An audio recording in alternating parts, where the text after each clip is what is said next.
it's on now. Or I don't know if it's on. Yeah, it's on now. Yeah, that's stupid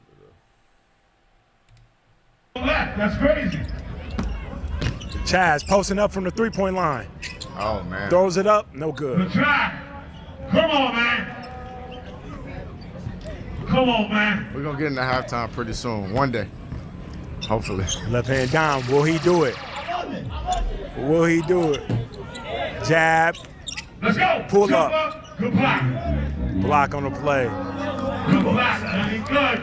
Let's see it, man. You got to understand. You guys said you wanted this. Let's get to Chaz, it. deep trade. Nothing. Left hand down. Easy pull up trade. Get it out the net. Halftime. That's halftime. Well, if Chaz is going to back up almost to the free throw line, you might as well get that running start and get a nice and easy walk-up shot or push cross and go to the basket. He might have just found something there. I think so, too. If you're down, get a running start. Everything opens up. That first half, we saw a lot from left hand down, getting downhill. Then, at the end of the half, you saw him finally see a three-pointer go through. Where he's going to need a lot more of that in the second half if he's going to want that W. When you look at Chaz, it seems like Dom has him in the box right now. Defensively, what's worked for him is being able to get, I don't even know, honestly. What's worked defensively for who? What's worked offensively for Chaz? Getting downhill, getting to the free throw line. I think Yeah, he banked 1 3, but I'm not necessarily counting that one. You know what I'm saying? In terms of like the whole up to 30. But you know, it's not really. Dom's playing good defense. Yeah. Let's be real about it. That's a fact. He's just playing too much defense. Yeah, offensively, both of these guys have struggled, but still a lot of basketball left to be played. Still anyone's game. Let's see what these huddles are talking about. I'm gonna dust him off right here though. Good. I'm gonna kill him right here. Bro, he can't do nothing. I can't, but I feel like I can't move. He can't do nothing with you, so I don't care what you do. He can't do nothing with you.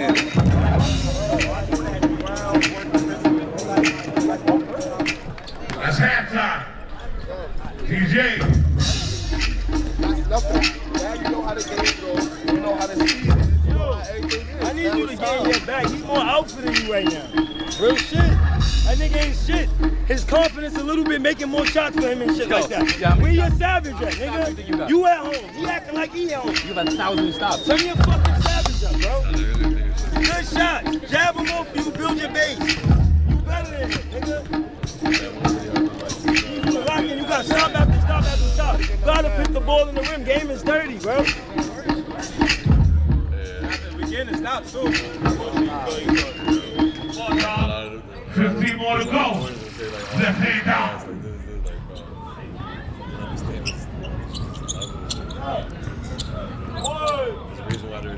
Hang, downhill layup from left hand down, no good, but draws a foul. Line up. You gotta finish your breakfast. Free throws though. That's exactly what he needs right here. Get to the free throw line. He sees it go through. There we go. Ball back. Left hand down.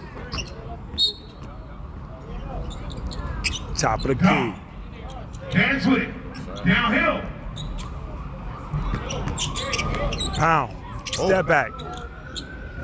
Ooh. Yeah. Good defense. You have Way it. to stay down.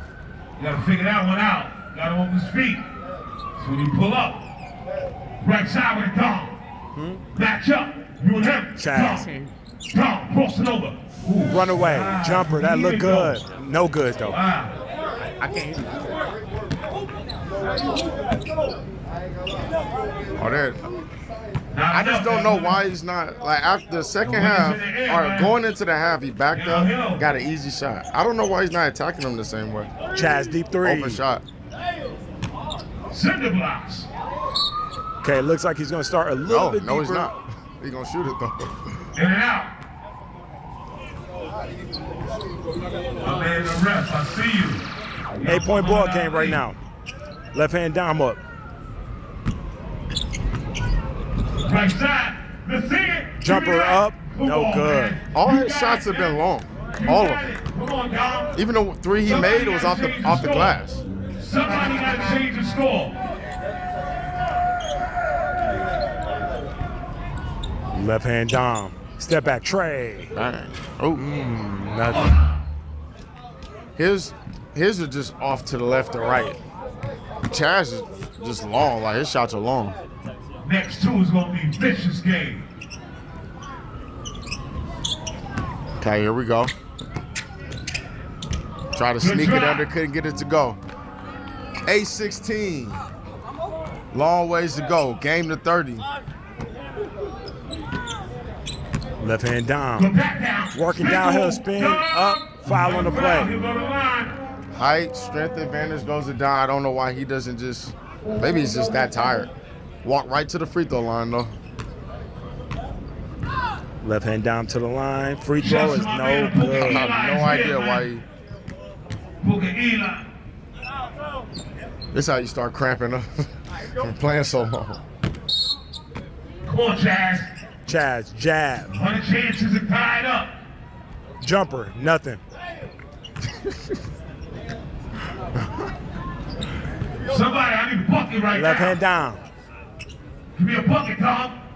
Give me a bucket, Tom. That's Three good. is up. Oh, that was straight Nothing. from here. Break his nail, bro. That win. The outside, man. That win. It's different playing outside. You got to start deeper. Here we go, Chaz. Chaz. Spin, has. He guarded that well. I would say, I don't want to sound biased on this, but I think that Dom is just playing better defense than what Chaz is actually doing. Let's go. Now, he has had some good Step back, stops one in more. here. But it's more on Dom right now. Down, tween, pull up, foul. Oh, we gonna win it on free throws, huh? You get 14 more points in free throws or 22? Which one? Left hand down to the line. Conversion. Let's go. No. The breeze is out now, Don. Left hand down, deep three. Dang. Iron. He cannot buy a Fire with, 3-point the, shot. 17. fire with the train in the background. Oh, he's going to shoot that Chaz, one. deep three. Nothing. 17-8. All right, he's back. Oh, he comes right back up to the top. There it is. Oh, there it ain't. They both players a little bit. Chaz. Oh, there he goes. Hard There he goes. drive. There he goes. Nothing. Oh, Come on now, dog. Come on, man. that's bread and butter though. Downhill drives. You need free throws, though. Downhill gotta drives get this open one. you back up for You got jumpers. to. 9-point ball game. Chaz to the line, shooting one. Neither player out of it. Just got to stay with it. Back I iron. can throw you off. Different Love this court conditions. though, man. Beautiful. Don. Left hand down, playing from the post, playing off two. Couple Make it pump ugly, fakes then. through there. Make Left it hand ugly. layup is good. Left side. Bucket down. 19-8. Dom is making it simple right now. Up 11 points. Go at him. Jumper up is good. Knockdown. Good money. Free. Jumper up is good. Knockdown. Good money. Free. That was a two there, yo. Come on, Dom. Figure it out. Deep three, left hand down. Nothing. Timeout on the play. I know, nigga. I told niggas playing the 30 out here was gonna be crazy. It's way better than the gym. Like, this is like, in the gym, nigga, Gucci. Yo, rap. Nigga, man, with a shot. Yo, it's no backdrop. So you gotta stop throwing the ball. Shoot it like a regular jump shot.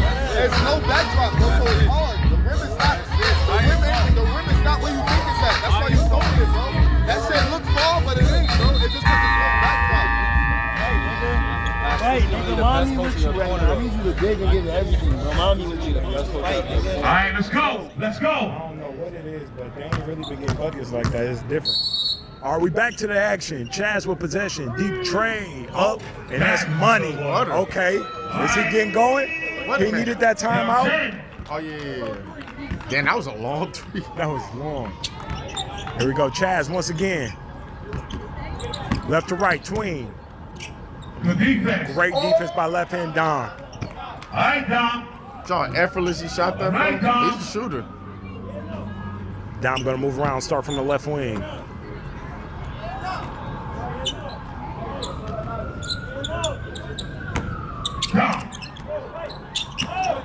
Swing.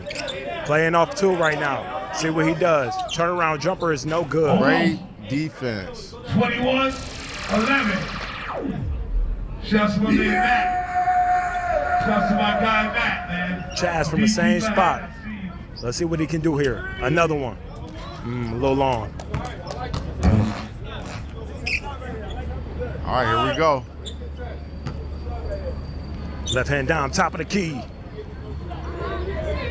Taking his time, jumper up, and it's good. Get it out the net. 24-11.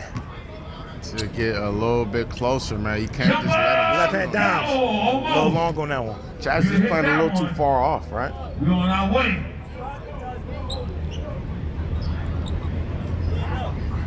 Go ahead. Chaz loses. Man, he's playing some defense. The crowd is saying sub. You all right? Sub Chaz. Go, Chaz.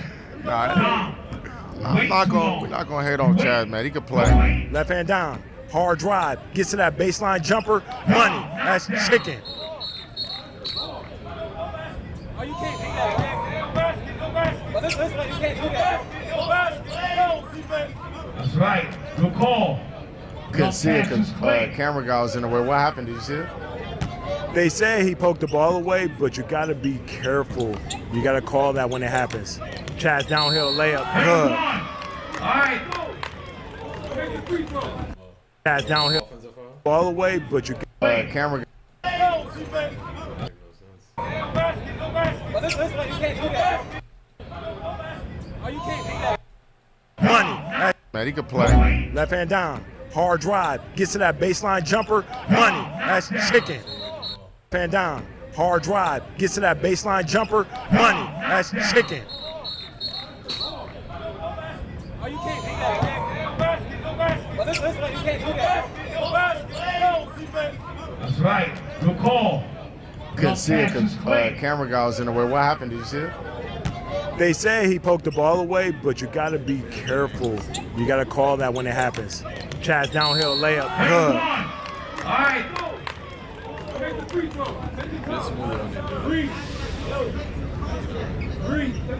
Next one is a goodie. We got Wani and Nas and J. Bill. Here it goes. Chaz top of the key. Let's go. Tray ball. Ooh, we got that on. Low long. It's like everything is wrong, no matter where you shoot. Let's go. Back over. You and him. Got my island. Look like Claude drowning. Left hand down. Tray ball. Hey, they turned him up. 27-13. 27-13. Left hand down, up 14 points against Chaz. Working from deep. He takes a deep tray. Air ball. A little bit of a crater.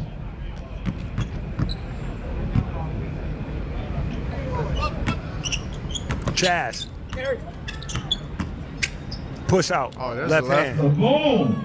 That look good. It's a good time. Sounds like he's dealing with a little hamstring injury. Keeps grabbing at his hamstring. Watch out, buddy. Trying to end it all right now. Might be a time for Chaz to try to make a little comeback. Left hand down. Downhill. Draws the foul. Headed to the line. Shooting one. Let's go. You hit this one, all you need is a layup. He still missed Ooh, it. in and out. Still missed it. Chaz looking to make some sort of a comeback. Shoots it from almost half court. Knocks it down. Easy. Money. Chaz. Long ways to go, but he's not out of it. It's a big shot right there. 16-27. Definitely is a big shot. Can he do it again, though? That's the question. Left to right, He's downhill, gets through the there, basket. foul on the play. Old assistant in the This building. dude, he's playing high-level basketball, too, by the way. Turnover from the free throw Come on, line. Chaz. 101 is just something different about it. Left hand down, Trying to end it right now, Tom. Make me a believer. hang, Make me a believer, dog. downhill, flow game, nothing. Unforgiving. Is that a carry? Can't call it. It's a lot of different things going on in this game.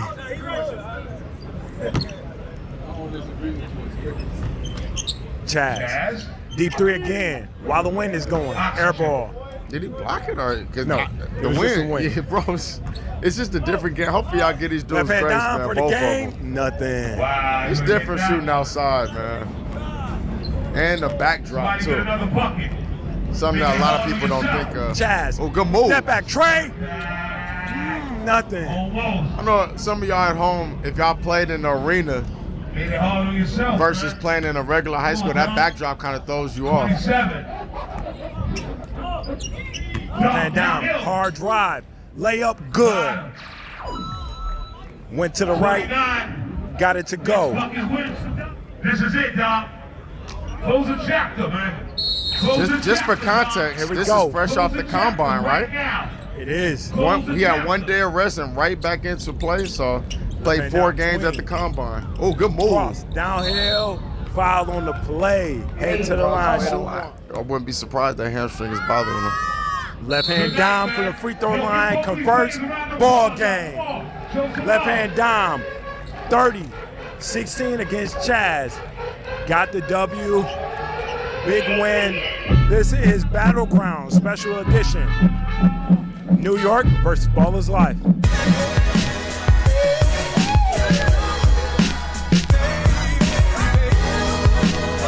Post-game interview?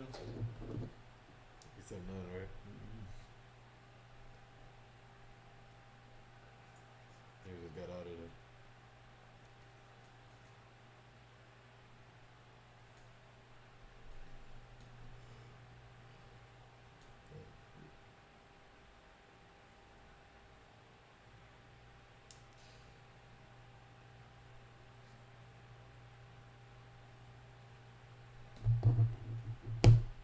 Yeah, that is wavy the way you said about the destroying one-on-ones.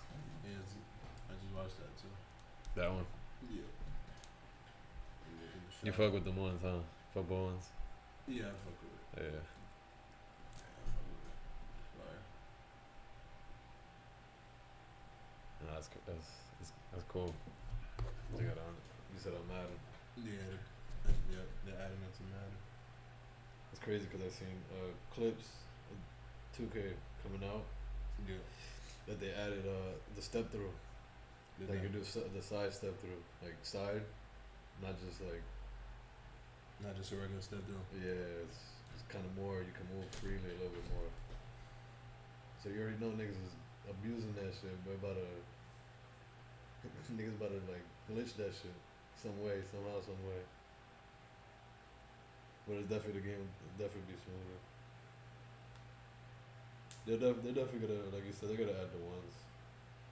They'll probably add the 1v1 scene to the game eventually.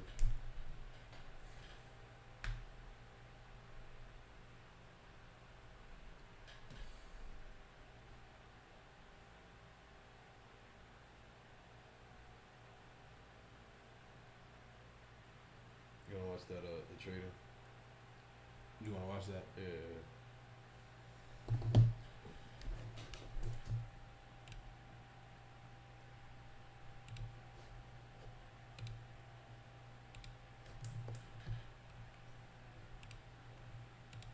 Welcome to Trading for Dummies. Now, I'm not calling you a dummy, but you're probably a dummy when it comes to trading, but that's the point of this entire series. By the end of the series, you will no longer be a trading. Welcome to day 6 of the Trading for Dummies bootcamp. Analysis. Looks like it might reverse. For example, if it touches $1,000 and price just never, which is kind of what we've been going over the past few sessions or so. There's 3 main things you need to understand when it comes to the market and how price moves. So there's bullish market structure, which simply means that we're creating higher highs and higher lows. What does that mean? So we know price never just goes straight up. If you think that price just always just goes straight up, you're completely wrong. Price just never goes straight up and price just never goes straight down. What it does is it'll go up, down a little bit, up, down a little bit, up, down a little bit, up, down a little bit. That is bullish market structure. It's creating higher highs and higher lows. All that simply means is that this high is higher than this high, meaning that this high created a higher high. Then the high after it created another higher high. So it's creating higher highs and it's also creating higher lows, which simply means that this low is higher than this low. Then this low is higher than this low. So it's creating higher highs and higher lows. That is bullish market structure, meaning the market is going up. And then you'll see vice versa when the market is overall going down. It'll go down a lot, up a little bit, down a little bit, down a lot, up a little bit. Sorry, down a lot, up a little bit. And in this trend to the downside, you'll see we create a high here and then another high right here. But this high is lower than the previous high. Same thing with the lows. So this low right here and this low is lower than this low, meaning it's creating lower lows and lower highs. So that's something you need to understand. And when you're looking at the charts, you need to realize that the market is always going to create higher highs and higher lows if it's trending. That means if it's bullish, the market is trending to the upside. If it's bearish, the market is trending to the downside. But then there's also something called consolidating markets. That just means that there's no clear direction of where the market is actually going right now. So it could be going up, down a little bit, up, down a lot, up a lot, down a lot, up a little bit, down a lot. Like it could just be consolidating, meaning that it's just trending in a range. It's just staying kind of in one type of range. It doesn't have, there's no clear winner. Like buyers aren't clearly winning and sellers aren't clearly winning. So the market's just staying really within a range. That's a consolidating market.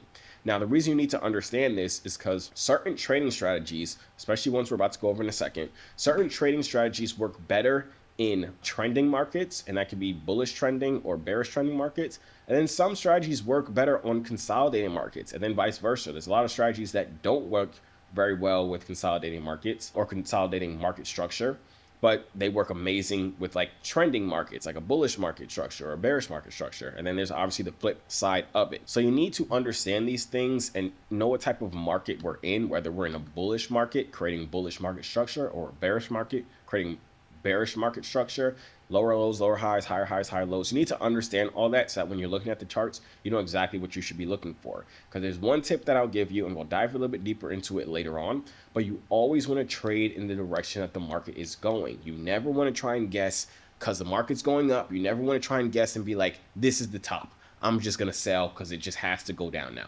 You never want to do that. That is never the way of trading. You have to trade in the direction that the market is going. We talked before about trading sessions, about the fact that we don't control the market. You opening up a buy with $10 million, if you had $10 million and you open up a buy, you're not moving the market. You can't control where the market goes. It's the hedge funds. It is the algorithms. It is the banks that have billions and billions of dollars. So for you to win in trading, you have to trade and be on their side. You can't try and go against them. You have to trade in their direction. So that's why we need to clearly identify, are we creating bullish market structure or bearish market structure, so we can know to look for either buys or sells. Or if we're consolidating, how can we play this game? How can we still win in these consolidating markets? Now, I showed you guys some drawing examples of different markets, but if we just go on a chart here, we can actually see it live in person. Now, if you didn't know, inside of my inner circle, you actually get to see how I implement all of this information inside of the markets every single day. You get to come and trade live with me every day. You have the opportunity to copy every single trade that I take in real time. You have the ability to ask me any questions because I will coach you one-on-one. Now, if that's interesting for you, I'll leave a link for my inner circle in the description of this video to help you get started implementing all of this information. So if we're here right now on the 4-hour time frame, it doesn't really matter what time frame you're on. You can kind of just see it happening. And I'm just going to mark off some highs. I'm going to mark off some lows, right? So we have a high here that was created. And then we have a low created right here. And then we see another high created right here. And we see another low created right here. We see a high created here, another low here. What do you see? What is the pattern you see? This high and this high. This one is lower. And then we had another low, meaning we're creating lower highs. And then also, what are we doing at the same time? This low is lower than this low. And then this low is lower than this low, meaning we're also creating lower lows. And then what do you see on the chart here? We are overall trending to the downside. This is showing us that we're in a downtrend or a bearish market. Now you'll see throughout this bearish market, you'll see times like this where price kind of just ranged. It didn't really have a clear direction. It was trending to the downside a little bit, but it was really just ranging. You see it went up, down, up, down, up, down. Like it's just ranging, right? This is an example of a consolidating market. We can see multiple different examples of that here as well. We can see in this instance, right? Price didn't have a clear direction. Price was kind of just chilling inside of this range this entire time. It was just consolidating inside of this range the entire time. And then if we zoom out, we can see in this analogy, we're creating a low, then a higher low, then a higher low, while also at the same time creating a high, a higher high, and a higher high than that. We can see all these different examples where price is clearly in a uptrend here, and then it flips, and we can actually look at it vice versa, because after we had price going in an uptrend, we see now it flipped and price started going in a downtrend. If we draw it out exactly how we did on the drawing, right? Price went down, up, down, up, down, up, down, up. This is creating bearish market structure. Same thing with here. Price went up. Now you can see, obviously this is like, it can get a little bit choppy when you're looking at it, but if we look at the overall highs and the overall lows, meaning we don't have to pay attention to all these different little small highs and all these different small lows. Now you can, but it can get a lot more confusing. If you just like look at the main highs and the main lows, meaning price was continuously going up and then it started going down. Then price continuously was going up and then it started going down. And then price continuously was going up and then it started going down. If you look at that, you can clearly see that we are creating higher highs while also creating higher lows. And this is telling us that we should be looking for buys because the market is overall in an uptrend. Now, it doesn't matter what time frame you're looking at, as I mentioned.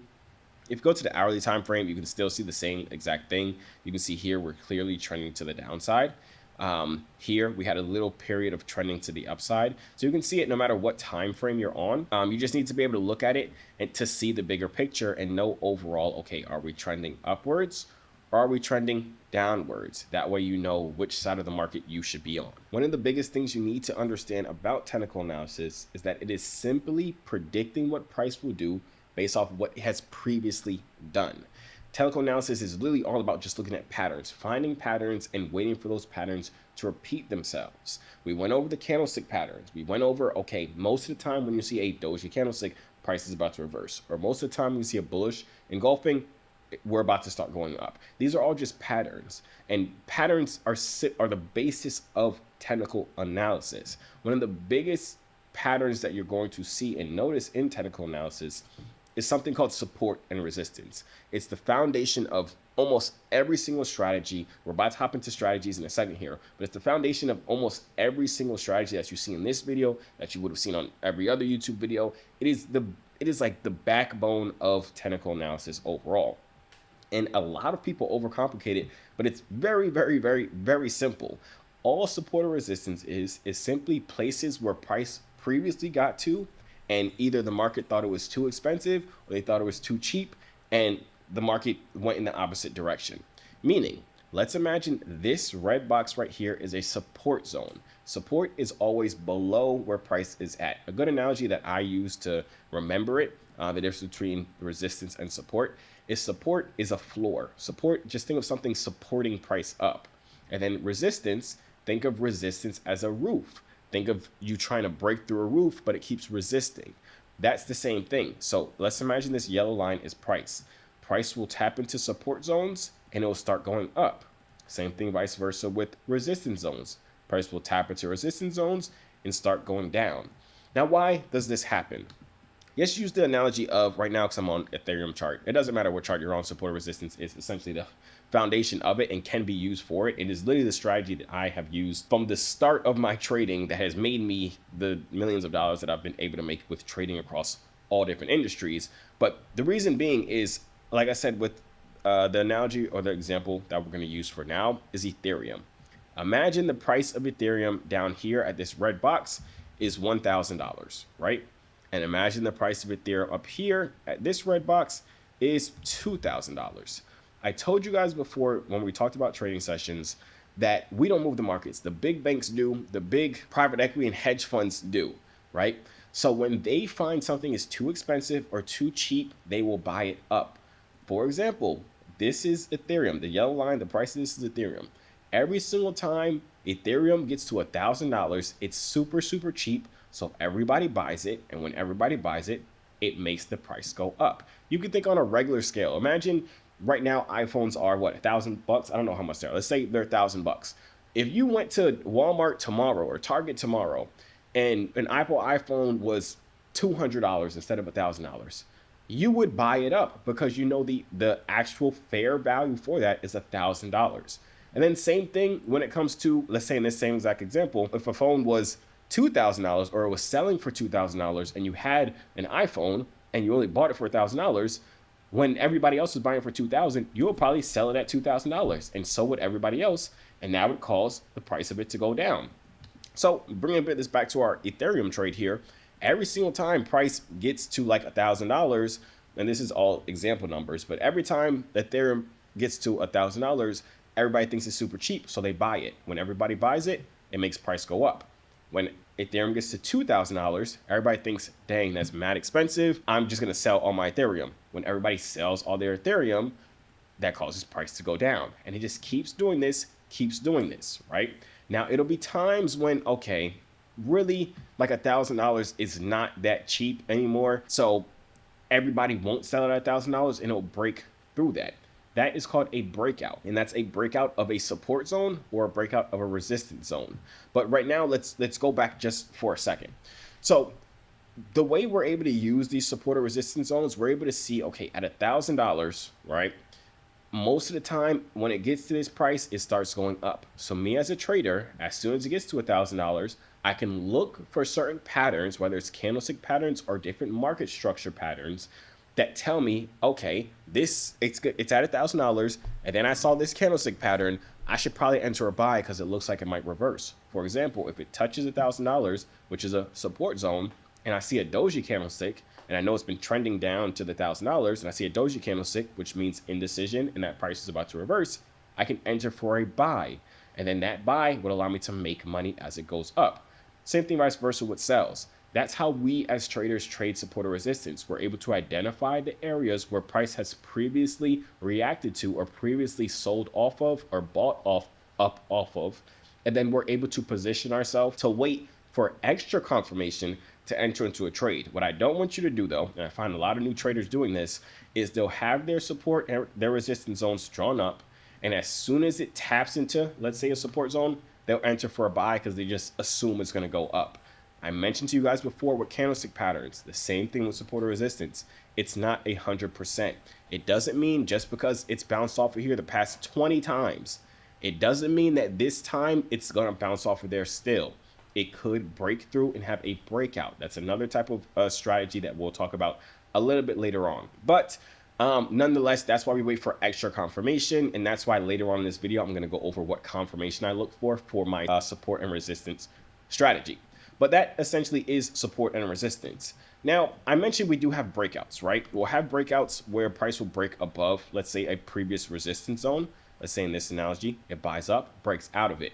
Now, you could either take a breakout, but you also have to realize that support or resistance zones, when they're broken out of, they'll always or almost always get retested.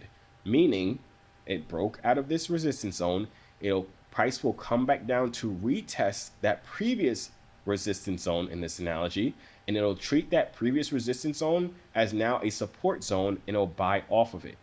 Same thing with the support zone. When it breaks out of it, it'll break that support zone, and then it'll come back up to retest that previous support zone, and it'll treat that support zone as a resistance zone and sell off of it.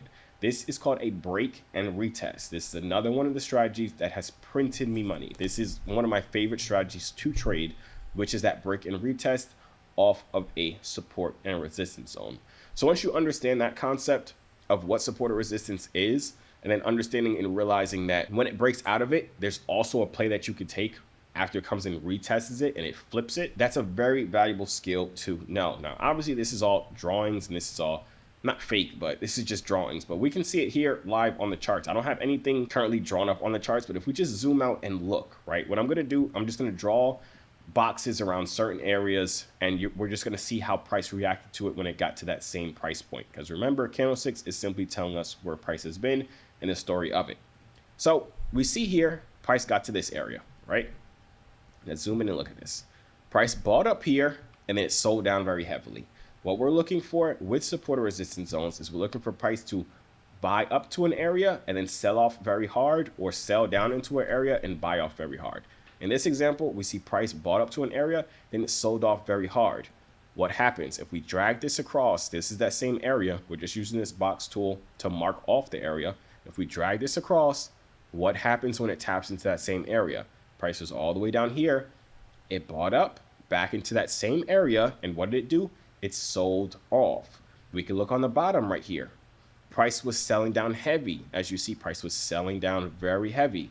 It got here, then it started buying up very heavy. This is the lowest point away. If we drag this across, what happens? Price respected this support zone here. It respected it here. It respected it here as well. And then you'll see here, what happened?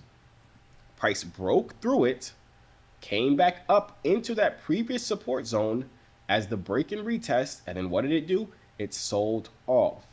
This is what you're going to see. You're going to see this pattern happen time and time again. We have this zone right here. Price bought up very quickly, sold off very quickly. If we drag this across, what happened when price tapped back into it? It sold off again. We can see up here. Price bought up into this area right here. It sold off heavily. What happened when price got back into the same general area? It sold off again. There's something you have to understand though. This is a perfect example. Price doesn't always stop exactly at where it stopped at before. That's why when I'm drawing my support or resistance zones, and I'm going to show you in a second how I draw them, I use boxes. You'll see a lot of traders come on here and they'll use lines, like they'll draw their lines like this and use that. But a lot of times price, well, every single time, price never just stops exactly at the same point that it stopped at before. Sometimes it'll stop a little bit before it. Sometimes it'll go a little bit above it, and then it'll react. For this analogy right here, or this example right here, if I had just used a line and drew off right here, right, instead of having this box, we would have seen price bought up here, sold down, and then what happened? It never tapped that line again. So we would have never even known that we could have entered a sell at this point. So that's why I use boxes when I'm drawing off my zones. Now, how do I actually mark off my zones personally?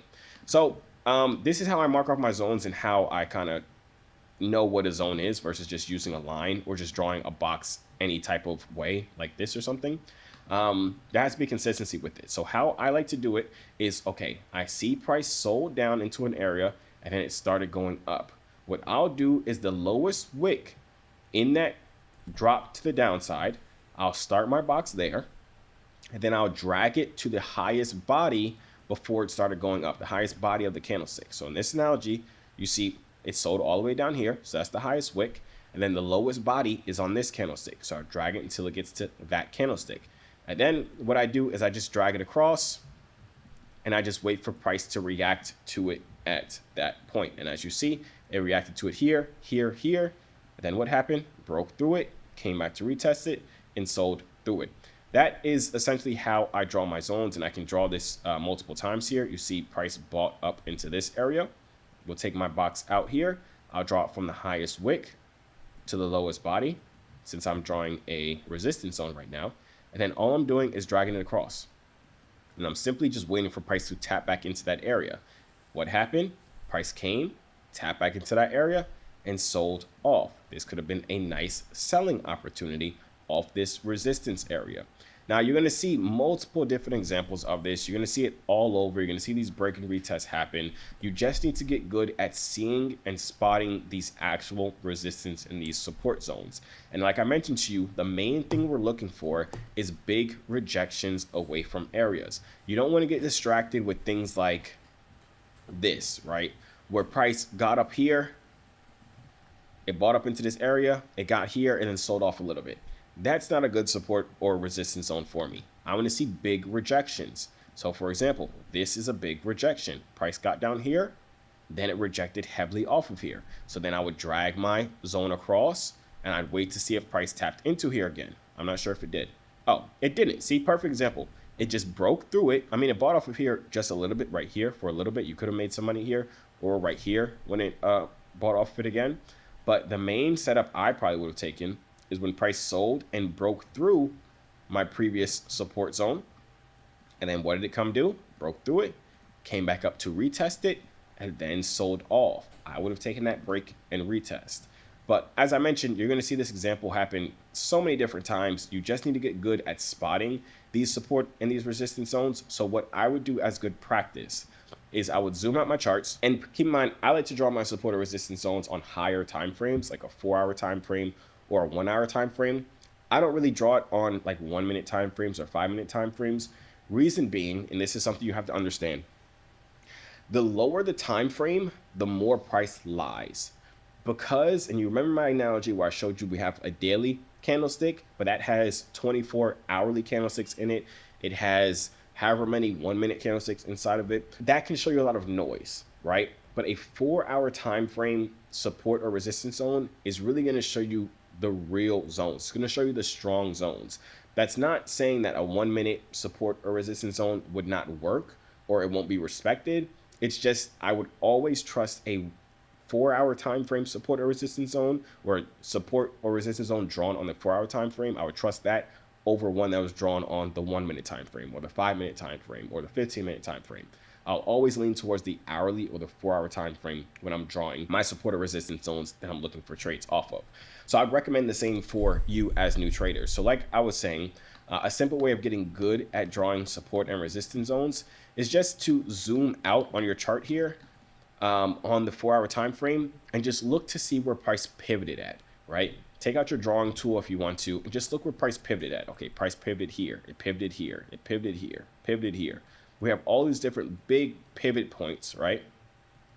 And then once you mark them all off very simply like this, then you can zoom in a little bit, right? Zoom in a little bit and then get good at drawing your zones. So you draw it from the highest wick to the lowest body, right? Just like this. And you'll see this example, price sold down, came back up, retested it, right? So you would zoom in, get good at drawing your boxes, the highest wick to the highest body, drag it across. As you see, that would have tapped into it. We could have sold on this trade to the downside, could mark off this one as well. I think we marked off this one as well.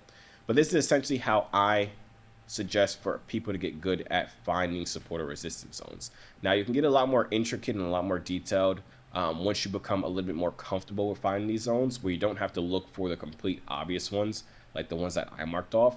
You can start paying attention to, okay, we had this zone right here where price bought up to and sold off very heavily.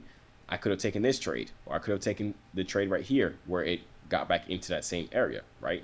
But as a new trader, I do suggest for you to get good at marking off the obvious support or resistance zones before you start trying to go and find every single support or resistance zone. Because what I don't want you to do, and this is something that I fell victim to in the beginning, is I had 300 billion support and resistance zones on my chart. I was marking off literally everything. And when I marked off everything, I did not know what action to take, because I literally would have zones at every single part of my chart, and that was a complete mess. So you don't want to do that. You want to just focus on the obvious support or resistance zones, and then focus on getting the support or resistance zones that you're looking for on that specific day. Well, we'll get into what that looks like in a little bit from now when we start going over my different strategies. But as I mentioned, support or resistance is literally the foundation of trading. It's the foundation of technical analysis. It's something that you really need to master, regardless of what strategy you're going to trade. Welcome to day 6 of the... I learned a lot right there. I learned a lot right there. Yeah, that was my third time watching it, so I kind of I know everything I was gonna say. That shit is kind of ingrained already. I already know everything I was gonna say. Yeah. Nah, I was focused. I really I kind of learned a lot right there. With the resistance zone, support zone, the bullish and the bearish market structure, and what was it? Yeah, Consolidating the market. Those were what's that called? Strategy? That's a strategy, right? No, it's the same. It's a structure. It's just a structure. Yeah, it's not bearish or bullish. It's just even. You just don't know where it's going. But all three of those is called What is it? Those aren't. That's not. That's a strategy. That's the strategy. Nah, it's just structures. It's just how Those the are market. the structures. Those are just three ways of how the market moves. Okay. It's either bullish, bearish, or neither. It just stays. That stays the same. It's just even. Yeah. All that, and then like I said, just the zones. Yeah. The support and resistance. Yeah. Understanding that. Those are just indicators where the market could End up. move. Yeah. You don't know, it'll either bounce back off those zones or break through and retest. So it's just more help of knowing, like, okay, the market might move if the market might move a certain way if it gets to these zones, and then you still like you say, like, just because it hits the zone doesn't mean it's always gonna bounce off. Like, you have to see a certain candle pattern in order for you to know that, say it's bearish and it's going down, and then it hits a support zone. You still have to see a certain candlestick pattern to know that it's gonna go back up. Just because it hits the support zone doesn't mean It's guaranteed. it's gonna go back up. Yeah. And it's the same thing for bullish. Just because it hits the resistance zone doesn't mean it's gonna go down. Yeah. You have to see a certain candle pattern. I don't know if he said it in that video, or it might be this video that he shows. Oh no, these are indicators. That's when it gets into the long position and I think, right? Oh no. This is when he shows like 4 indicators to use. Yeah. That you could use. Like he shows like the time frame. That's what it was, huh? The New That's York. what it was. In London, you'll see it. Yeah. But I think in the other one. Boom. So welcome to day 5 of the Trading for Dummies boot camp. Today we're going to see candlestick, which is then when it comes to the market and that we're creating. It's never just goes this market structure, then the high is low here, but then also something called clear trading strategy. But they work amazing with like creating bullish trade in the is going. We talked before about trading sessions, about the fact that we don't control the market. You opening the trade in their direction. Like that right there, so that's why we need to clearly identify, are we creating bullish market structure or bearish market structure, so we can know to look for either buys or sells. Or if we're consolidating, how can we play this game? How can we still win in these consolidating markets? Here, actually get to see some lows, right? So we have a high here that was created, and then we have a low created right here, another low here. We're all trying. This is an example of a consolidating market. We can see multiple different examples of that here as well. We can see in this. Welcome to day 6 of the Trading for Dummies boot camp. Today we're going to be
talking about our little sidekicks. These sidekicks are called indicators. They essentially help us in our trading. And I'm going to show you guys not just where to find indicators, how to use indicators. I'm also going to give you guys the indicators that I use. I'm going to give you guys my settings so you can follow the same settings that I have on all of my indicators. It's going to be super valuable because these things are necessary and they're super helpful when you are trading. They just give you extra confidence in the trades that you are taking. They also give you confidence on trades not to take as well. So it's very important that you use these things. Without further ado, let's get into it. All right, now it's time to talk about our little sidekicks, right? There we have these sidekicks that we have in trading, and they're called indicators. I know I've mentioned it a few times when we went over how to use TradeOvate, how to use TradingView, but now we're gonna dive into what they are, how they help us, and I'm also gonna give you guys my top indicators that I personally like, and then also like the main ones that a lot of people use. So here in the indicators tab, you can actually see a bunch of different indicators on TradingView. It's going to look very similar on TradeOvate. It won't have as many indicators on TradeOvate, but on TradingView, there's a bunch. If we go to technicals, you can see like it just keeps going. Like there's so many different indicators that you can find. There's indicators that other people have created and things like that that you can put onto your chart. But nonetheless, indicators essentially just compile data on the charts that we can actually see, but they formulate it into different ways. So there's like hundreds, if not thousands and thousands of indicators, but a lot of them can be foolishness. Like you'll see a lot of new traders come on here, and I want you guys to avoid that. A lot of new traders will come here and you'll look at their charts and they have 13 million indicators, thinking that the indicators are some magic weapon that will help them become profitable and make money. That's not the case. Indicators will not save you. They're simply, like I said, sidekicks. Batman does not need Robin, but sometimes Robin helps. But Robin ain't stopping Bane by himself. That's all I can say. So same thing when it comes to indicators. They're just there to help us give us more confidence in a trade that we're trying to take, or help us see other sides of what the market is doing, right? So there's a few indicators that a lot of people use. A lot of people use one called the moving average, right? So if you come on here, you'll press it on indicators and you'll see this blue line pop onto your charts, right? This blue line right here is that indicator that we just had added, and you'll see in the top left corner that it populated over here, the EMA. You see 9 clues. You can press this button right here to hide it if you want. You can go to settings here. You can look at the source code if you want, or you can press remove here and delete it off your chart. But any indicator that you add will be here in the top left corner. So if I add, let's say this, or if I add any indicator, really, it'll all pop up over here. But let's go back to the indicator that we were just talking about, the EMA. This is actually one of the indicators that we'll be using for the strategies that we're about to go over. But let's just press it. Here you can go over the settings. I'm going to show you guys the main settings that a lot of people use. So if you go in settings, you'll see this pop up. Under length, essentially what the EMA is, first of all, before we get into this, what the EMA is, this blue line is simply just telling you the average price of where price has been throughout whatever period we're on. So this blue line right here, you'll see it is at 195329. That's the price of where this indicator is. That's simply saying that over the last 9 candlesticks, this is where the average of where price has been. And you'll see it changes and things like that. And if we go to different time frames, because it's going based off of the last 9 candlesticks, right here on the 4-hour time frame, it'll show this price. But if I go to the 1-hour time frame, it shows a different price. If I go to the 5-minute time frame, it'll show a different price, because it's always going based off of the last 9 candlesticks on whatever time frame you're on. It's always going based off of the average of the last 9 candlesticks. But what you can do inside the settings is you can change that. So if you don't want it based off the last 9 candlesticks, then you can put it to like the last 50, which is what a lot of people will do, or they'll do the last 100 candlesticks. And simply the main purpose of the EMA is to tell us and show us simply what direction the market is going. Because if overall our candlesticks are below the EMA, that's telling us clearly that we're in a downtrend. So we should really be looking for sales. Now, same thing vice versa. If on average the EMA, because remember that's telling us the average of where price has been, if our candlesticks are above the EMA, meaning it's above the average of where price has been, we're in a uptrend. So we should be looking for buys. Now, like I said, a lot of people play around with the length as far as 100, 50, 30, but the main three ones that people use is those three. The 30 EMA, which is showing you the average of the last 30 candlesticks, the 50 EMA, or the 100 EMA. So that's just something to keep in mind. That's what the EMA does. Now there's a whole bunch of other indicators here. We have a volume indicator. So if we just go to volume right here, we type in volume, press volume, you'll see it'll pop up on your charts below here, a bunch of different graphs. Some are red, some are green. Simply what that is telling you is it's showing you how much volume, how many people are actually buying versus how many people are actually selling at that time. So when we see big green bars, it's always aligned with the candlestick above it. So any of these graphs is always aligned with the candlestick above it. So this big green one is aligned with this candlestick.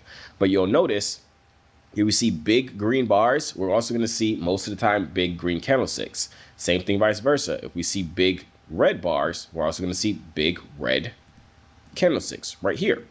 So this just helps us see the volume of what is actually happening as far as how many buyers or how many sellers are actually working in that candlestick and who's actually winning. Sellers are actually. That just shows how many people are buying and selling. Yeah. Like, this is what this indicator is showing. Yeah. And low-key what I noticed is, like, when a lot of people say they're buying, I feel like a big downtrend happens. When a lot of people buy, you see, like, a lot of people bought at this time. A lot of people were buying and buying. Like, a big downtrend happened. And then, you know, a lot of people started selling at these times. Then a big uptrend happens. And I just see that, you know what I mean? When obviously it's not going to happen every time, but I see. For the most part, that's how it is. Yeah. And I feel like that's why people use this indicator, you know. Working in that candlestick and who's actually winning in that, because you have to remember every single candlestick is buyers and sellers going against each other, or bulls and bears going against each other. That's why you hear us say like bullish market or bearish market. A bullish market just means that the bulls are winning. The bearish market simply just means the bears are winning. But that's essentially what the volume indicator does. I don't really use the volume indicator much at all. The main indicator that I really use is kill zones. This indicator is absolutely amazing, and it's so simple. All it does is show us the trading sessions, and it's great, amazing, and it's so simple. This indicator the main indicator that I really use is kill zones. This indicator is absolutely amazing, and it's so simple. All it does is show us the trading sessions, and it's great for a strategy that we're about to go over in a second. I know I keep saying that. Trust me, we're about to go over in a second. But trading sessions are arguably one of the most important things that you need to understand, so you know when volume is actually happening. You know when you're going to see big moves or when you should be trading. And what kill zones does, you see it populated like this yellow line and this white line. This shows me clearly that this is when London session started. The yellow line for me, because based off my settings, it shows me exactly when London session started. The white line shows me exactly when New York session started. Now, by default, this looks a lot different. So like if I reset my settings here on all of this, you'll see that it looks completely different when you first turn the indicator on. But if you want it to look like mine, because it shows the red graph over here as well, which is Tokyo session, which we went over. But I don't really trade Tokyo session, so I don't care to see it on my chart. You'll notice by the end of this video that I don't like having too many things on my chart. I like a clean chart and not being distracted by too much stuff. So if you want to kind of copy my settings here, when you put kill zones on your account, just copy my settings that you see here under style and under input, and that will allow it to populate and look the exact same as it looks right here on the chart. So this is an indicator that I actually keep on my chart 24/7. So it just allows me to easily see when London session started and when New York session started. Now, like I said, there's a bunch of other indicators that a lot of people use. So there's the VWAP indicator, which is very similar to the EMA. It's essentially just showing you when you should be looking for buys or sells. How most people use it is if price is below the should be looking, which is very similar to the EMA. There's that a lot of people use. So there's the VWAP indicator, which is very similar to the EMA. It's essentially just showing you when you should be looking for buys or sells. How most people use it is if price is below the VWAP, I'll show you guys my settings for that as well. Usually I'll go to settings under style, and I'll turn off all of these and only keep the VWAP on. But if price is below the VWAP, I'll be looking for sells, or if price is above the VWAP, I'll only be looking for buys. That's how most people trade it. So that's just another indicator for you to keep in mind. But I want you guys to truly understand this. We've went over a couple indicators. I've showed you which ones I really use a lot, and which ones I don't. But you have to understand that indicators is not going to tell you the whole picture. And also, it's not something that you should just fully rely on. It has to be combined with the other things that we talk about inside of this video and the other things that we're going to talk about inside this video. Oh, another indicator that a lot of people love as well is this relative strength index. How people use this is you see it populates down here. At the top of this, when price goes outside of this, that most of the time means it's overbought, meaning that it's too expensive and it's probably going to reverse. And when price goes below it, that usually means it's too cheap and price is going to reverse. So as I mentioned, it's completely aligned. As I mentioned with the other type of indicator, the volume indicator, the candlesticks above it are completely aligned. So if we zoom in here and we look at price was selling down right here, and then it got to this point right here, started getting it in this area right here, and it started consolidating or chopping around. If we look on the RSI at the same exact time, we were outside of it, meaning it was oversold, meaning it's probably going to reverse. And as we see, it got outside of here. That's when it started consolidating, and then it started reversing. We can see another example right here, right? Price was selling down.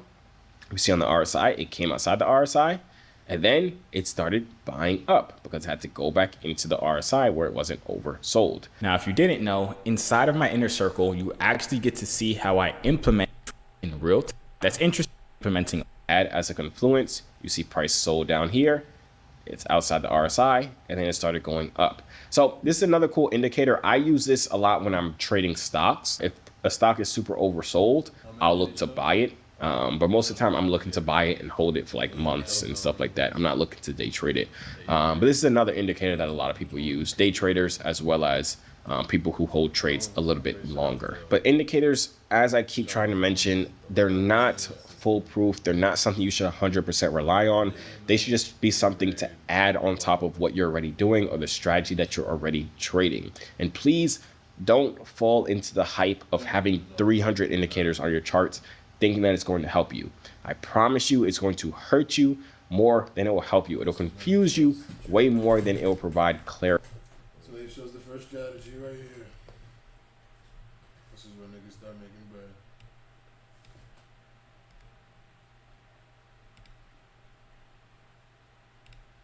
Yeah, right here it was the kill. Oh no. Damn, I forgot all the indicators right here. Yeah, I favored the kill zones. Oh, shit.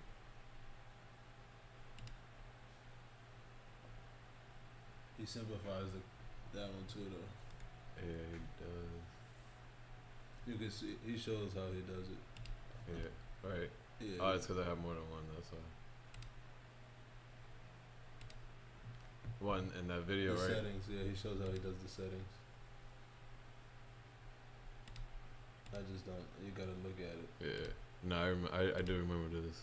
Nah, he keeps in New York, right? Not the session. I don't think so. Nah, not the session. Yeah, just the zone. It probably is the session. Yeah, you're right. I'm not sure. Nah, probably not the session, like you said.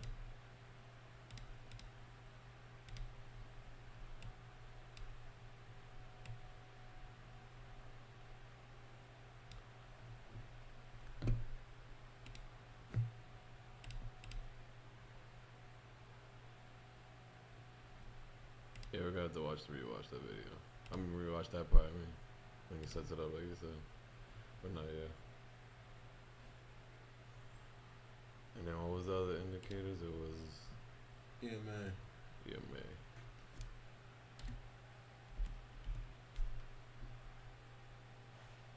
Yeah, a person.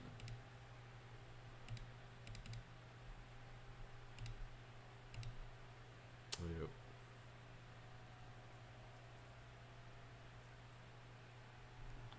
Which What you think? You think like this one's the only one that we Have to use. Yeah. Yeah, it is.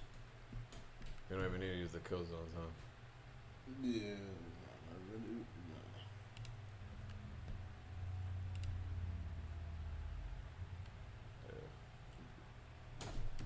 not really. So just be aware of that.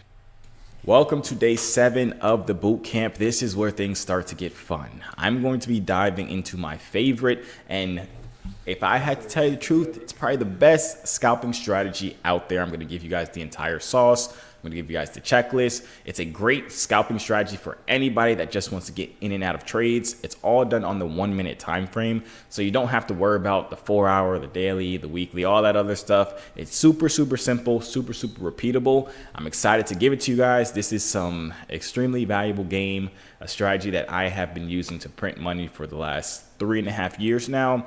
Super excited to share it with you guys. Let's get into it. All right, so here is the first strategy. This is a scalping strategy. It's my favorite scalping strategy. I call it the HSS strategy, which stands for the Hybrid Super Scalping Strategy. It is a simple 6-step checklist that once you follow it, this thing has absolutely printed me money. Now, it's 6 steps. It's the first step is the chart setup, and then we're looking at market structure, then we're looking for pullbacks, then we're looking for our entry, and then we talk about the stop loss and the take profit. I'm gonna run through all of these.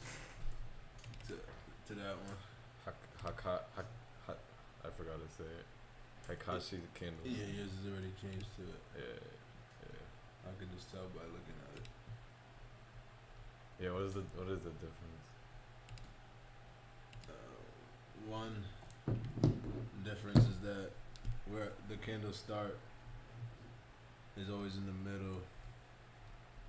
Is always in the middle of the one before it. And it starts in the middle. Yeah. The one before it.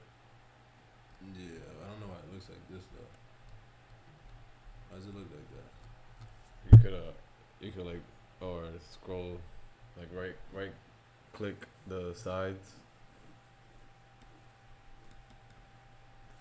Yeah. No, I mean not right click, left click, my bad. To adjust, or put the bottom to like. Oh, it's under 1 minute anyways. The strategy's under 1 minute. But what were you saying though? You're saying, oh, this is the difference. We're talking about the difference. Yeah. But why is it so scrunched like that? Let me see. Yeah, I know what you mean.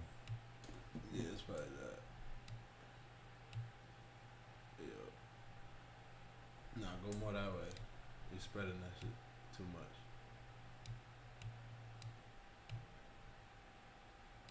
Yeah.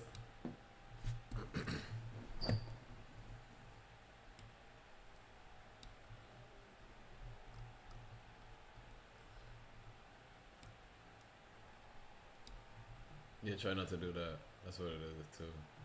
Scroll, like to scroll. Like if you want to move it, just left click on the regular. Yeah, like that if you want to move it. On the chart itself.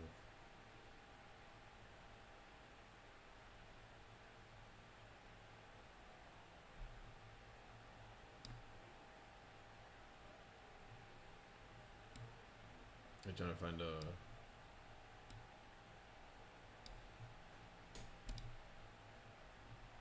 No, cause it's not even doing it.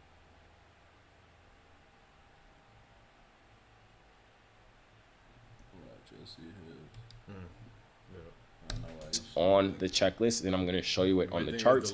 I'm also going to show you a bunch of examples as well, so you know what it looks like actually on the charts. So the first step is on chart setup. We actually need to switch from regular candlesticks to Heikin-Ashi candles. And how you do that, I told you guys over here, the drop down, instead of being on regular candles right here, you'll switch to Heikin-Ashi candlesticks. Now I'm going to be 100% honest with you. You don't need to understand anything about Heikin-Ashi candlesticks to do this strategy, but I will run through a quick kind of breakdown of what Heikin-Ashi candlesticks are. But then on the chart setup, you also need to put an indicator on. You just need one indicator, and that is the EMA. We talked about it in the section before. So you'll come on here and you'll click indicators and just type EMA. You'll click moving average exponential. You'll see it pop up over here. It'll say EMA 9 close. It needs to be the 100 EMA. So we'll go into our settings right here. And next to length, we'll change that to 100, right? Boom. So now we have the chart set up. Now we need to get into the actual strategy itself. And like I said, I'm going to go over Heikin-Ashi candlesticks and what that looks like in a second, but I want to show you guys the basis of this strategy and the foundation of it. So we mentioned earlier inside this video that the market just never goes straight up, right? And the markets just never go straight down, right? The markets will always go up, down a little bit, up, down a little bit, up, down a little bit. That's in an uptrend. Now, when it's going down, it'll go down a lot, up a little bit, down a lot, up a little bit, down a lot, up a little bit. And when price is going up, then it has these little pullbacks to the downside. Those are called retracements, right? When we know that the market is overall going up and then market has retracements, we know it's going to sell down for a little bit, but then it's going to continue going back up. This strategy helps us catch it right here before it starts going back in the overall direction. Same thing vice versa. When it's selling all the way down and it has a little bit of a session where it goes up, we're catching it right before it reverses back down to go in the overall direction. This strategy is helping us do that. Now, how it is helping us doing that, we're using market structure and we're also using that EMA. If you remember, we talked about the EMA helps us determine if we should be looking for buys or if we should be looking for sells. If we come back to our checklist here, we're saying we're only taking buys if price is above the 100 EMA, meaning if the candlesticks are above the 100 EMA, we're only looking for buys. If price is below the 100 EMA, we're only looking for sells. And then step 3 is we're looking for clean pullbacks.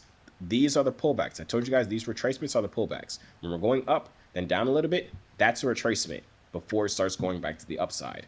So we're waiting for a clean pullback. And what determines a clean pullback is we're waiting for at least 2 of the opposite color candlesticks in the pullback direction. And clean means there's no wicks on the top if we're looking for buys and no wicks on the bottom if we're looking for sells. Now, what does that mean?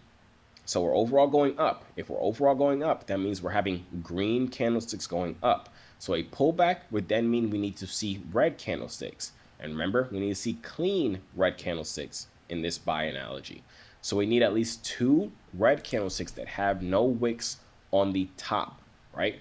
Now, what does that look like? Because we know we talked about candlesticks before, regular candlesticks before, but these are Heikin-Ashi candlesticks. All right, look at all his. Mm-hmm. They all start in the middle. Mm-hmm. That's the difference. Okay. The regular candles stick doesn't do that. Nah. Oh, I see. It does start in the middle now. And then this where it closes.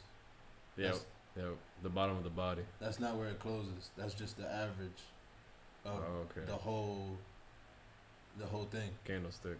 Yeah, that's just the average. Yep. Like price could have closed right here. Yep. But this will still look how the candlestick looks. Like it'll still look like this because that was the average of the whole time. From that time. Price was moving. Mm-hmm. Like it could have closed right here. It could have closed right here. That's what that wick is showing, basically. That's where it could have been, basically. The wick. Yeah. The stick. That just shows the whole time of where price was moving. Yeah. And it could have closed right here. It could have closed anywhere. Mm-hmm. But it could have closed up here. But this is the average. Gotcha. Those are the average, and that's the difference too. But you see how all these are in the middle. Mm-hmm. Yeah. When niggas go back to your shit.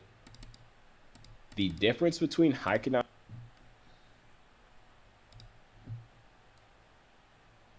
This shit's not in the middle. That is. But like some of them are not in the middle though. I did a different time now, because of the time. You think?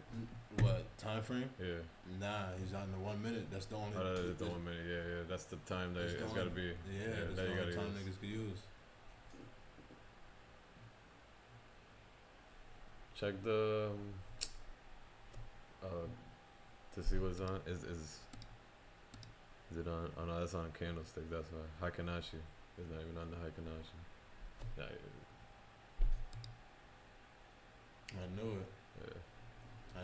tripping. Nah. Fibonacci candlesticks and regular candlesticks, the wicks work the exact same. Meaning, where you see these wicks, that's where price has been throughout this entire candlestick. Same thing when it comes to the time frame. And I don't think I mentioned this, but this strategy is only done on the 1 minute time frame. You don't need any other time frame. It's only done on the 1 minute time frame. But nonetheless, these candlesticks, these Hikinashi candlesticks, the only difference is the body of the candlestick is not showing the open and the close. It's not showing the beginning and the end of each candlestick. Shows when it opens and closes. The body of it. Yeah. It shows when it opens and it closes. Yeah. Like, you feel me? The regular one. This would have opened right here. It would have closed right here. On the regular shit. Mm-hmm. You feel me? Mm-hmm. But it's not that. That means this is just the average of the whole time. It's been. You feel me? Yeah. It's been here. You know what I mean? The wick just shows the whole story, the whole whole picture. It's just different. Meaning where it started at and where it ended at. It's showing the average of where price has been. So on a bearish candlestick here, a red candlestick here, the start of it. These are all. That's where it's average. Mm-hmm. Like I said, it could have closed down here. All them shits could have closed at a different time. Mm-hmm. On the regular one though. On the regular one, this would be where it opens. This is where it would be closed. On the regular shit. Gotcha. But on this one, it could have closed down here. This just means the average, like the whole time. Yeah. It was average. It averaged right here. You feel me? Yeah. This is probably where it was at the most. This was just the average of you feel me? Mm-hmm. But on the regular one, on like that, I said, on that it time, would have opened here and it would have closed here. Yeah. But since it's Hikinashi, this just means that that's the average. The average. Gotcha. The top of it, that's just the middle of the candlestick before. We don't really care too. The top of it is just the middle. Yeah. Of where the previous body is. So you don't even gotta pay too much about the top of a bearish candlestick. Same way we don't care too much about like the top of the body of a in bullish candlestick, because that just always starts in the middle of the candlestick. The bottom will be where the middle is. Gotcha. You see it? Yeah. The before bullish, if we it'll be where the bottom. Bearish will be the top of it. See, this candlestick, it started in the middle of this candlestick. This candlestick, it started in the middle of this candlestick. But the bottom of a bearish candlestick and the top of a bullish candlestick. Not easier, but just for that strategy, for this strategy, it makes it easier. Yeah. That's why I see why he uses that. Okay. That's showing us the average of where price has been. So throughout this entire candlestick, price could have been down here. It could have been over here. It could have been up here. It could even close. Like this candlestick is the 504 candlestick. At 505, price could have actually closed down here, but this candlestick would still look like this because the average of where price has been is right here. That's the difference between regular candles and Hikinashi candlesticks. But going back to our checklist here, as I mentioned, we need at least a pullback of 2 clean bearish candlesticks when we're looking for buys. Clean meaning there's no wick on the top, just like these candlesticks right here have no wicks on the top. We're looking to buy two clean bearish. Two the red ones. Bearish. Red ones. So yeah. To buy. 2 that doesn't have a wick at the top. That's what that means. That means it's a clean one. Yeah. We need to see at least 2 of those for our pullback to be valid. If we see a candlestick like this that has a wick on the top and the bottom, that won't tell us that we are having a clean pullback. We need to see at least 2 of these clean pullbacks to the downside. Now, vice versa, if we were looking for sells and we want to see a bullish pullback before we continue in sells, we want to see at least 2 of these candlesticks that have no wicks on the bottom, just like this one, and just like this one, and just like this one. So that is what clean pullback looks like. Now, what are we looking for our entry criteria? In order for us to enter, we need to have had, I don't know why this fly is flying around. It's trying to learn how to trade too, I guess. Anyways, in order for us to catch an entry after we've had the pullback, for us to know, okay, when we had this pullback, we already identified we're having the pullback. For us to know when this is about to reverse, we're waiting for our entry criteria. And our entry criteria is a doji candlestick. We've went over doji candlesticks already inside of this entire course, but that's what we're looking for, because doji candlesticks signify that price has uncertainty and it's probably about to start reversing. So if we know price has been going up, 2 clean opposites, and then you'll have to see a doji. Okay, after. You feel me? Yeah. And then not only that, the doji. Watch, she's gonna explain. the entire time, and then it sold down for a small retracement, but the overall trend is up, right? We know if on that small retracement, that small pullback, we get a doji candlestick, that's probably a good sign that price is about to reverse to continue in the overall direction. So we're looking for a high volume doji candlestick. Now, doji candlesticks look the exact same as they do on regular candlesticks, as they do on Heikinashi. So you'll see doji candlesticks here, they're the exact same, where we have a small body, but wicks on the top of the bottom, preferably as equal as possible size wicks on the top and the bottom. That's what we're looking for. And you see I mentioned here, we need a high volume doji candlestick. All that simply means is the size of the doji candlestick itself has to be bigger than the size of the last 1 to 3 candles. So if it's bigger than any of the last 1 to 3 candles, then that is considered a high volume doji candlestick. And like I said, we're going to go over examples of this in a second. And then for our stop loss, it's very simple. When we enter for bigger than at least one of the last 3 candlesticks. Gotcha. You feel me? Yeah. And then that's when you know you could sell, we're placing our stop loss right above the candlestick that we entered on, right above that doji candlestick. This is how you enter. So as soon as that doji candlestick closes, as soon as that 1 minute candlestick closes and it's a doji, we're entering the trade, right? It's a high volume doji, we're entering the trade. And then we'll place our stop loss right above the doji that we entered on. If we enter for a sell, if we enter for a buy, that would be flipped. We place our stop loss right below the doji candlestick that we entered on. And then we're going to aim for a 1-to-1 risk to reward ratio doji candlestick that we entered on. And then we're going to aim for a 1-to-1 risk to reward ratio minimum. If you remember, when we talk about take profit and risk to reward ratio, when we're using the long position tool, we want the risk to reward ratio to be at least a 1. So we drag our stop loss below the candlestick that we entered on, if we enter for buys. And then we're just dragging this take profit until this says at least a 1. Now you can hold it longer for like a 1-to-2 or a 1-to-3 risk to reward ratio. One of the coaches inside the inner circle actually does that. He holds it for a 2-to-1. And 1-to-3, but the win ratio is just gonna be smaller. Yeah. You feel me? The win percentage is gonna be smaller. Cause it's not a high risk. You feel me? Yeah. It is high risk. Oh, 1-2. You feel me? Yeah. Versus a 1-to-1 risk to reward ratio. But just be aware, the win rate will drop a bit. With this strategy, I've had a win rate of high 70s, sometimes low 80s. Look at, if you do 1-to-1, your win percentage is gonna be high. He said his is high 70s, low 80s. He's gonna explain it when you do like 1-to-2. Meaning I'm winning roughly like 80% of the trades that I take when I use this strategy. But if you go for a 2-to-1, that might drop down. 1-to-1 while doing this strategy, he's winning 80% of the time.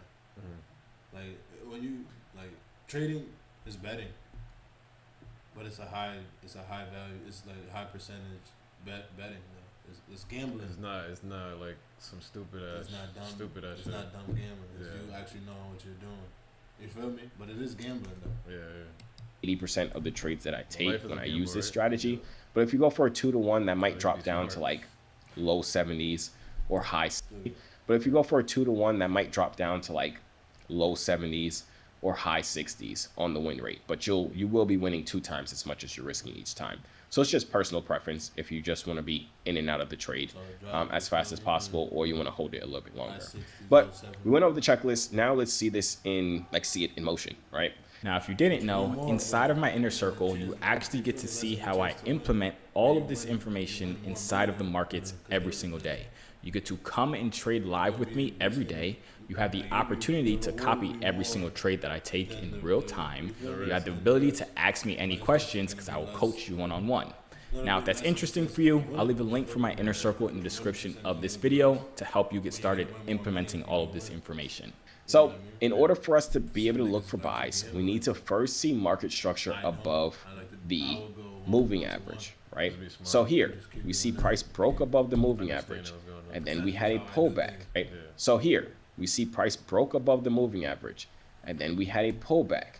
We can't enter on this first pullback because this is it creating market structure above it. If you remember, we talked about market structure. That's simply it creating higher highs, higher lows, or lower lows and lower highs. If we're looking for price to create market structure above the EMA, we want to see it start creating higher lows above the EMA. So this first pullback would be it pulling back for the first time above the EMA. So once we've had market structure, boom, we know we're looking for buys. Next, we're just looking for a pullback, right? A clean pullback, at least 2 candlesticks of the pullback. Yeah. Once we've had market So structure, first you look for boom, the market we know structure. we're looking for. It has to go back up first. Gotcha.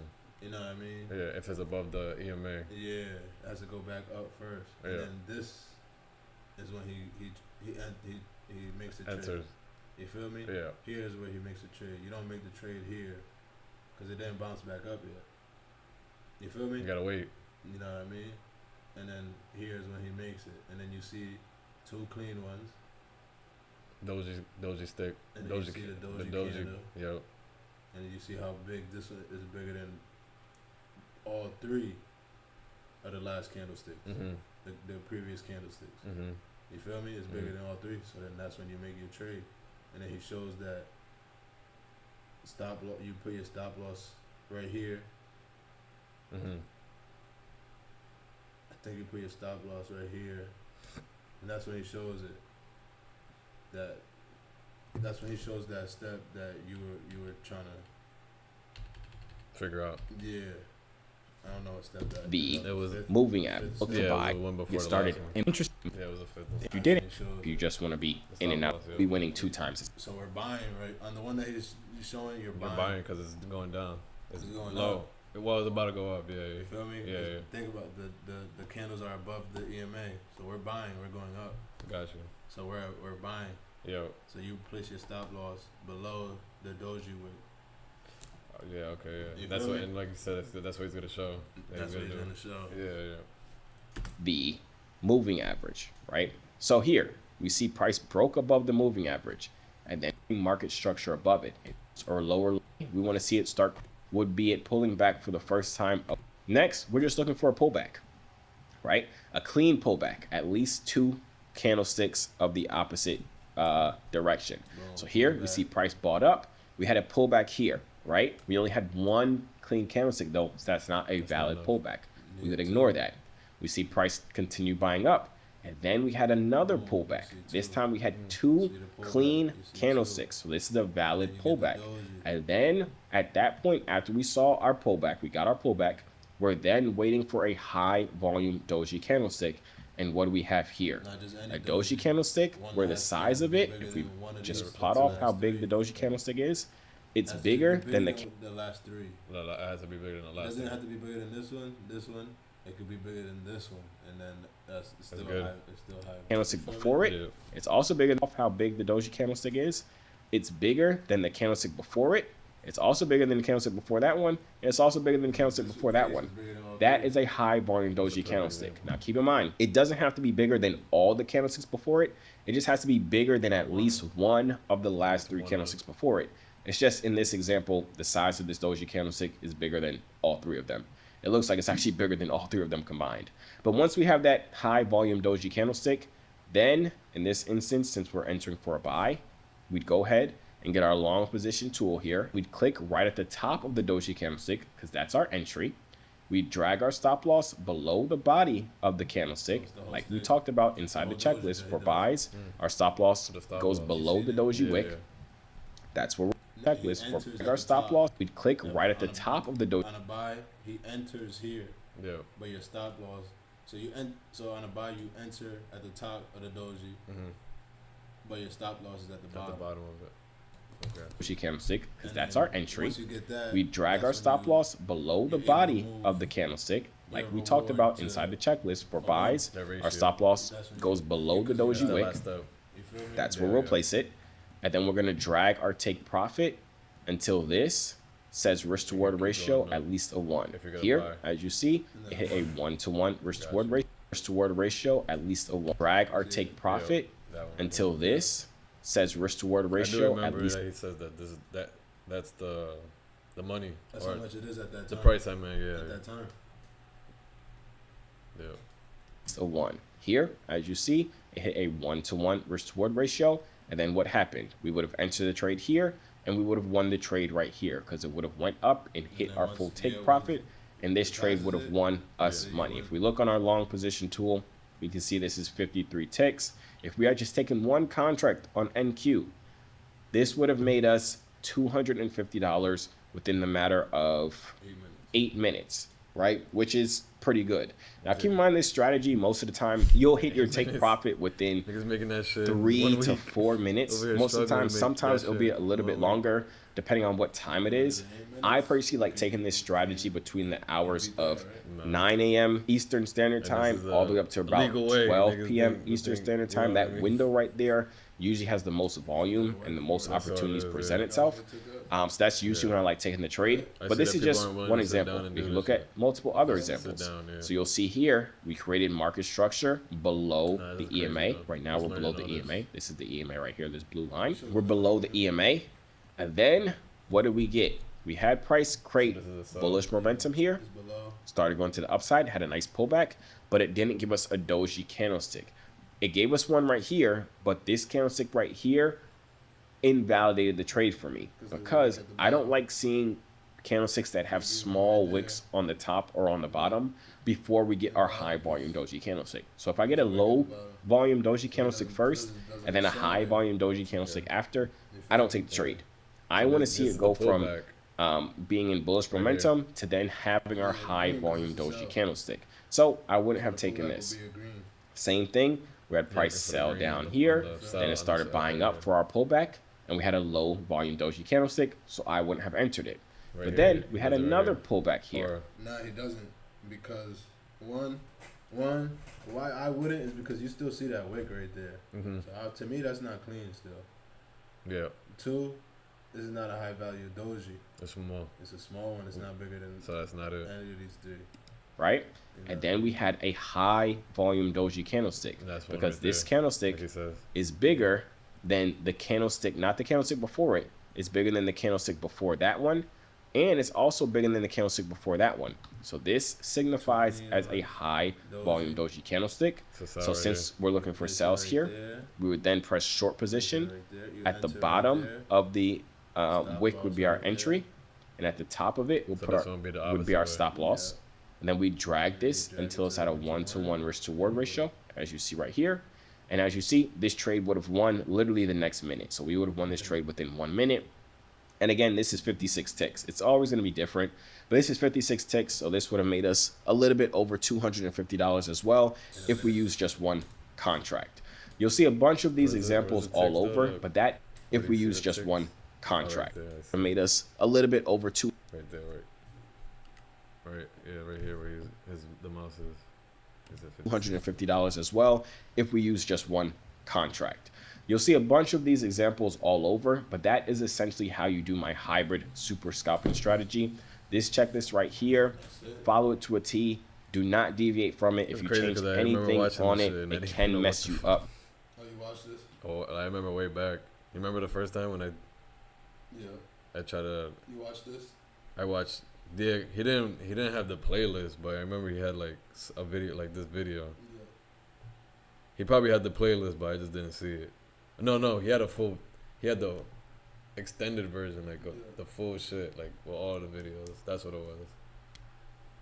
But I remember watching this, and I didn't understand it. Like, this is just the first strategy he shows. The next video is a whole different strategy. But I would want to learn this. Just learn this, yeah. I'm not trying to rush into that shit.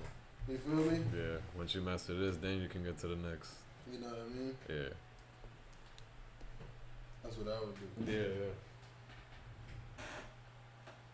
I didn't even watch the next one just so I don't even. Yeah, get an idea. Get confused. Yeah. You feel me? Yeah. I want to learn how to do this one first. Master it. I don't even know how to do it. Never mind master it. It's like, yeah. I don't even know how Like to do it. learning a move. I don't even know how to do the move. Yeah. I mean, learn how to do it first. Do you feel me? A lot of people will rush into trying to get into the next The one. next move? Yeah. You feel me? Yeah. Oh, let me learn another one. Let me learn a different move. It's like, bro, you don't even know how to do this one. It's just simple. It's Yeah. a crossover. You don't even. You over here push cross and you don't even know how to just regular crossover. Crossover.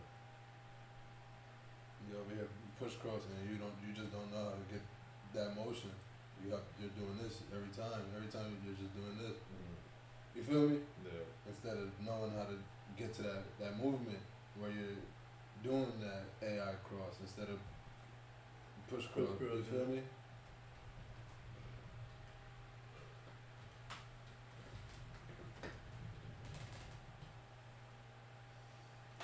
Get some water. Now niggas just gotta Just practice. might as well just throw the money in there, nigga. Okay. Say it again. Okay. Nah, niggas gotta practice. I said we practice Practice first. until that break comes in.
Throw this waste his breath. No, I'm kidding. Nah, that stick is stupid. Yeah, but Fuck it. Niggas can't be scared. nah. Once that bread comes in, I'm throwing that bread in. I can't lie. So we got the change it to how do you edit? Let's see. Setting. Yeah. That was 100. Yeah. There you got it. Now you can do it. Okay. Yeah. Yeah. Nah, you got it. You got it. No, I actually want you to do it. And I'll just point shit out if I see certain shit. And then so the next step. Yeah. It was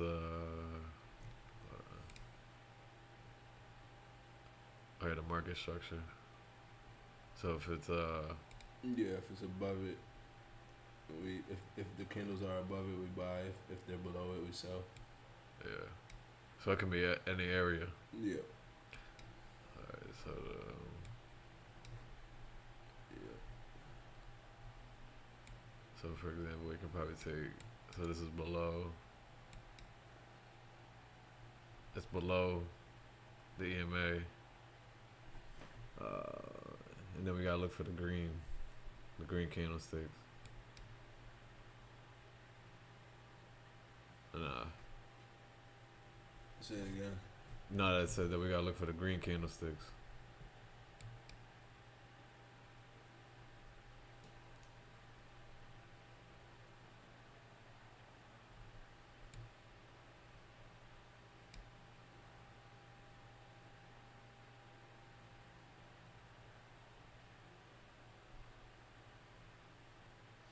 Yeah, like I think it would. This could. I wouldn't do this one. Where you looking? I was looking in this area right Yeah, here. like Nah, that's not a good one. I wouldn't do this one, right? Yeah. But right here, you get the retrace because we're selling. So you want two clean ones, right? Yep. So you would look at this one. This one is clean. Yep. Then you look at this The one. doji. The doji candlestick. But it's not bigger than these. But the crazy part is, if you was to enter right here, stop loss right there, you would still win. I don't know how to do it. You know how to put in a trade? Yeah. So you said stop loss. Enter first. Enter right here. In the bottom. Yeah. And it's at a 1 ratio. That's a 1-to-1. Yep. You would win. Even though it'd be lower. Yeah. But you would still win. Because it broke past it. You see it though, right? Yeah. The two clean ones, doji. But I don't even like that one because, like I said, it's not. It's not a good example. Because it's not the doji. It's not. It's not bigger. It's not bigger. So it's not a high volume. So we can look for another one.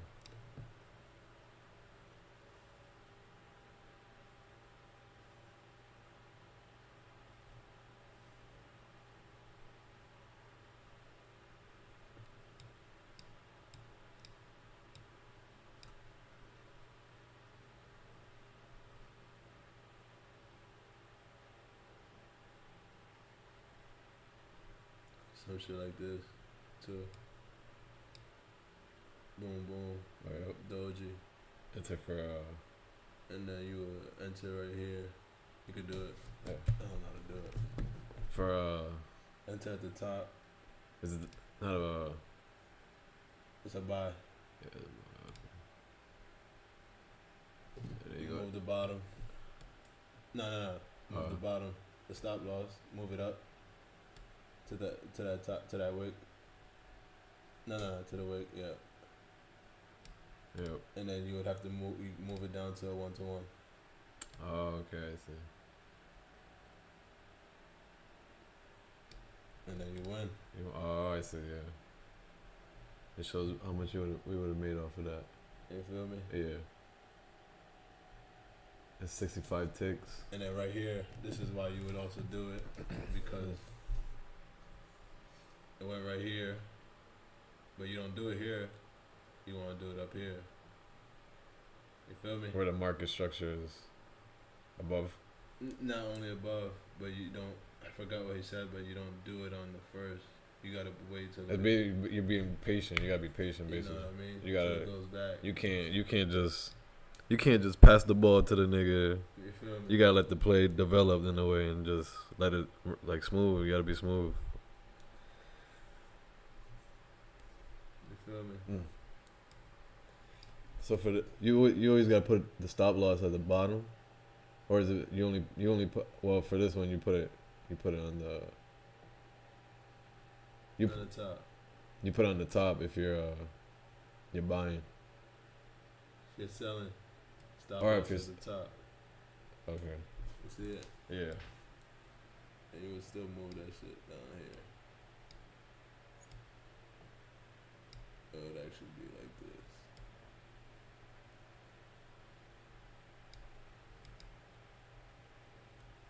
Stop loss at the top, enter at the bottom. That's if you're selling. Okay. You see it? Yeah. And if you're buying, you put it on the top. Top of the stick. Like this, boom. And then you would wait for it to retrace again. You get me? Yeah. Because you don't want to get it on the first one. Like yeah, boom. Mhm. You would wait till it goes back.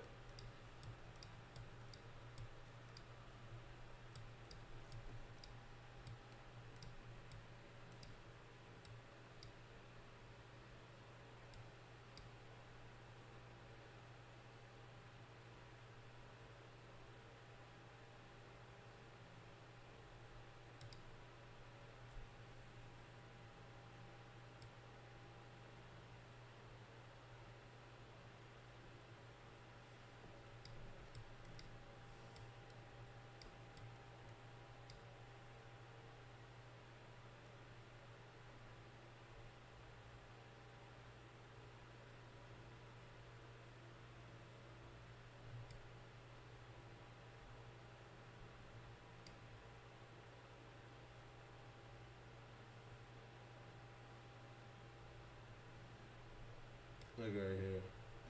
No. Boom. Yep. Retraces back down. Right? Yep. Two clean ones. Yep. Doji. Yep. So you would enter right here. Enter for a buy. Yep. It's right there. This one. Yep. You would enter right here. You would put your stop loss right here. On the bottom of the wick.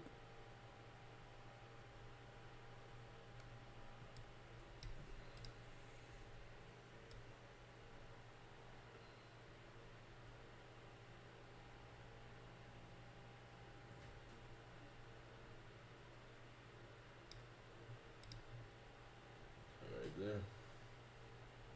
You would win.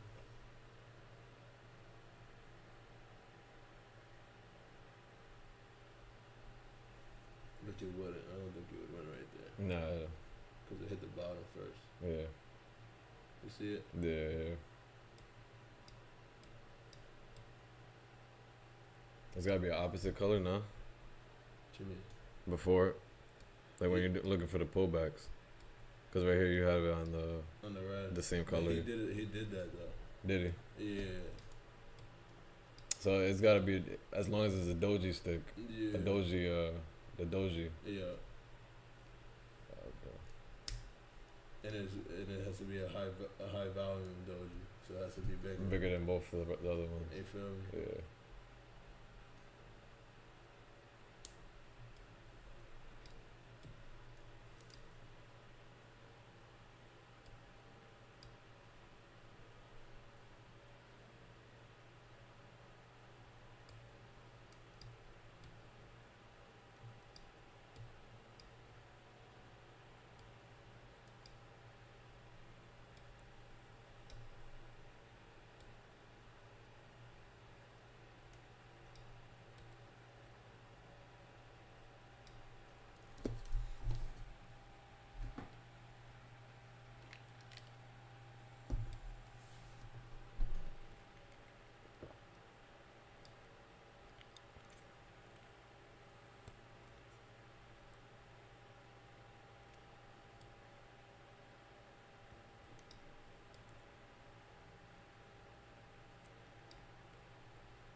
can take this off.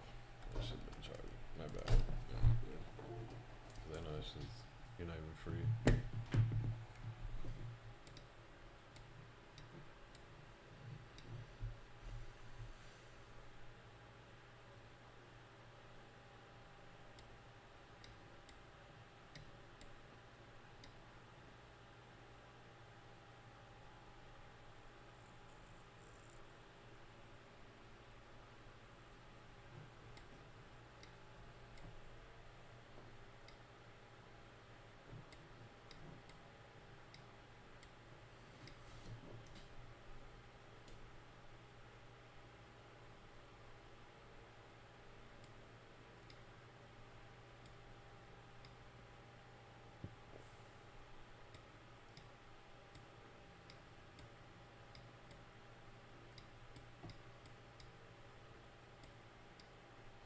I think this is fucking it up too. That's why.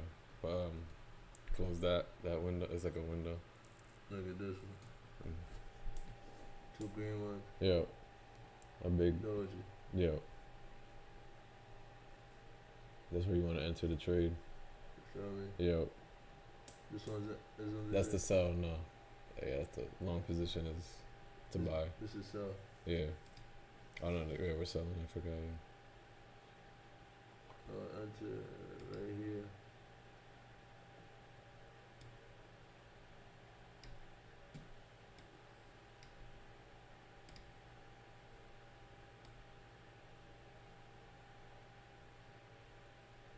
Oh yeah. Good win.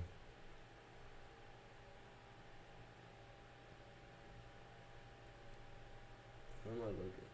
Ratio. Let's see it. Yeah. Right there, yeah.